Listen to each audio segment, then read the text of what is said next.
উত্তর গাজার জাবালিয়া শিবিরে এক নতুন বিভাজন চিহ্নিত হয়েছে। বাসিন্দারা বলছেন, এখানে এমন এক হলুদ এলাকা তৈরি হয়েছে যা মানবিক সহায়তা পৌঁছাতে বাধা দিচ্ছে।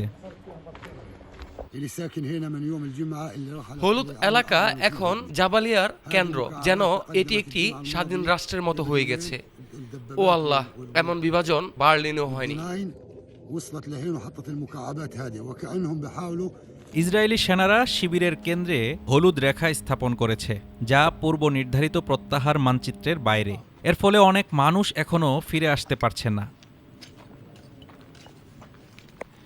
২০ অক্টোবর থেকে গাজার এই অংশে প্রতিটি ২০০ মিটার অন্তর হলুদ পেইন্টেড খুঁটি ও কংক্রিট ব্লক বসানো হয়েছে।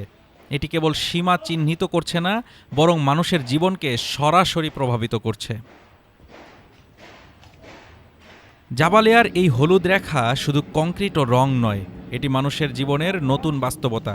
শান্তি চুক্তি হলেও বিভাজন এখানকার মানুষের প্রতিদিনের বাস্তবতা হয়ে দাঁড়িয়েছে। Desk report, Dhaka today.